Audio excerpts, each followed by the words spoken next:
Hello, my name is Dan Richardson. Welcome to the Dan Richardson Show. Today we'll be talking about Teenage Mutant Ninja Turtles 2, The Secret of the Ooze, that one right there. This movie came out a year after the first one, in 1991, and you can tell.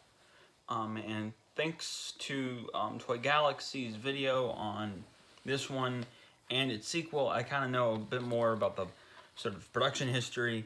And watching the movie, you can tell that this was just only made a year after the first one. But like, it is very interesting to hear the history behind this film and 3. But we'll get to 3 next video. What is this movie about? Well, this movie is about the Ninja Turtles a few months following the events of the first film. They are living in April's apartment, doing their thing, ordering pizza, and being teenage boys. April, now being played by the mom from the 300 show that I've only watched like one episode of, because a friend recommended it to me, or whatever, is now getting a little fed up with having teenage boys in our house. But yeah, it isn't until a broadcast or a news story that April does for, Channel 9 or whatever, about TGRI with the Professor Perry, played by David Warner, that this story starts to unravel, where TGRI is where the mutagen comes from, and is, of course, how this film gets the title Secret of the Ooze. The Shredder returns out of a pile of trash, which apparently wasn't the original idea. Apparently, Perry was supposed to be Baxter Stockman, and they were going to have Mausers, but Mausers were too expensive, so they chose to just have the Shredder come back, and he, with the help of Tenzin and a few Foot loyalists, are going to try to rebuild the Foot Clan and kidnap Professor Perry and force him to create Tokka and Razar, the 2 original mutants to this film. Ultimately, this film isn't necessarily good. I personally, I think, have a soft spot for Ninja Rap, the Vanilla Ice song that is at the end of this movie. I kind of have like a soft side for it, but also like I also have a soft spot for, like, Turtle Power from this movie. And I think it's just like, I was a kid when I watched these, and while those songs aren't necessarily like super great, and they're definitely dated, and Ninja Rap sounds a lot like Ice Ice Baby, I do like have my feet do tap when I hear the songs, because they are catchy and they are from my childhood. But this movie just does scream a rush development, and I think it's probably, it doesn't scream development hell, because that's not what it was. I forget what movie I thought of when it came to movies that scream development hell. This movie just screams like rushed to me. The Muppet, or the puppetry, the animatronics for the Turtles and for Splinter are done by Jim Henson once again. Jim Henson, he passes away in between the 2 films, and like this film is actually dedicated to him. But like, And you can tell that, like, it's still the Jim Henson Company. You can tell that it's still of a high quality, but it isn't like, oh my god, this is great. It isn't necessarily great. The Ninja Turtles are, I think, adequate enough.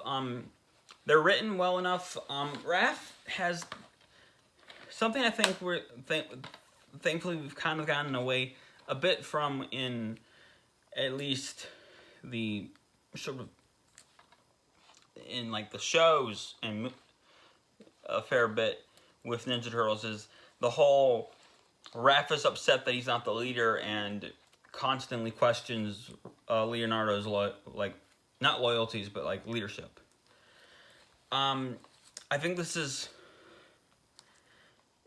the most sort of contrived I've ever seen it, where Raph is just being difficult to be difficult, I think, and Leo is sort of just leaning into it, and it's more painfully obvious as a flaw thanks to 2012 not really having it, and Rise definitely not. Rise, I think, is probably their best relationship, because you can see in Rise where Raph isn't maybe...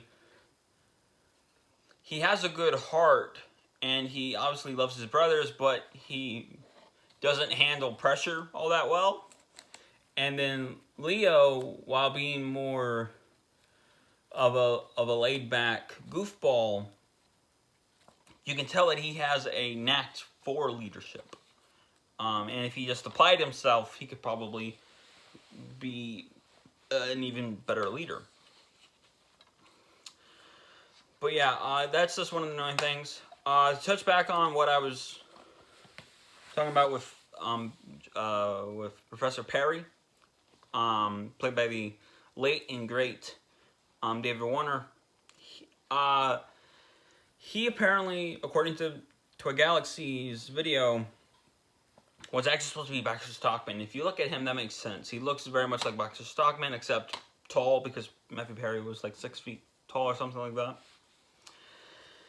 And it makes sense. And like, okay, you know, Baxter Stockman's kind of a very malleable character. Better iterations of Baxter Stockman have come since him being the way that he is in 87. Okay, that makes sense. Apparently, because in this movie there is actually no secret of the ooze, and that would have been one of my flaws before actually watching Toy Galaxy's video.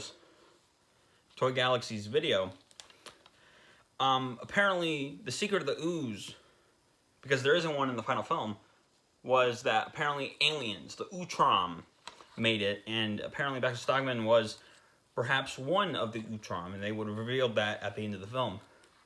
But they were worried that that kids would confuse this Baxter Stockman Utrom for the Krang, because Krang is a heavily featured villain in the 87 cartoon, and they didn't want to confuse kids. But the ultimate sort of bad guy for 3 would have been Krang if they did a proper trilogy. And that's, I think, a little sad to think like, oh, that could have been really cool, only if they didn't rush the production of 2 and make those types of cuts. You know, I can't help but be like a little irritated by that as a person who loves the Ninja Turtles. But hey, out of these 3 original films, this one is definitely the best, and at least we got that. So yeah, before we close out, I want to show y'all this. This is the 4 film favorites, like Warner Brothers thing that they did like a decade ago, or a little over a decade ago actually now, where you know, they released the films. Purple is the way that the kids one looked, and I didn't realize this until I saw, I think, one for Free Willy. By the way, Free Willy sucks, but I didn't realize that for Free Willy. And of course, if you don't know what the adult one looks like, because I think these are just out of phase, this is Lethal Weapon. Lethal Weapon, The adult version of this was black. This is Lethal Weapon. Kids was purple. And this is actually where I got my discs, because this is the case from when I was a kid. This is the disc from that very collection that I got in 2012. This is just a plain Jane double holding disc thing that's a little tore up, but like that's where I keep this. And then of course, I actually find this a few months before I get the 4 film favorites and all that stuff. And this is of course TMNT. This is my original copy of TMNT. It was lost in like a closet somewhere, and I found it. And I had been looking for it, but I found it, thankfully. And that's, of course, what it looks like right here. You know, good stuff. And, of course, we'll talk about this one. Not next time. We'll talk about this one 2 videos from now. Next time, we'll be talking about Teenage Mutant Ninja Turtles 3, Turtles in Time, and all that good stuff. So, for now, remember, the guy made special lives very much. Do you like ninja rap? Do you have some sort of fond memory of watching this movie as a kid? I guess I didn't talk about Kino. Kino is this an annoying other human ally. Eliza Mateus, and like I said last video, I remembered his name like 3 hours later after the video, after making the video. Eliza Mateus said, in the case of this one, that they'd have to pay him a whole lot more. So and also because of the violence of this one, they didn't want to go anywhere near the violence for this one. So they're like, okay, well, Casey is easy to cut because Eliza Mateus would want more money, and of course Casey is too violent for kids. Kino was his replacement, and Kino, not really a good character. He's kind of annoying, just to be honest with you. And I have nothing against him, although his martial arts look a little sloppy. Just like, but that doesn't even matter. Remember, God made special lives very much. What do you think about this film? What did you think about it then? What do you think about it now? Did you enjoy it as a kid? All that good stuff. And God bless. And as always, go ninja, go ninja, go!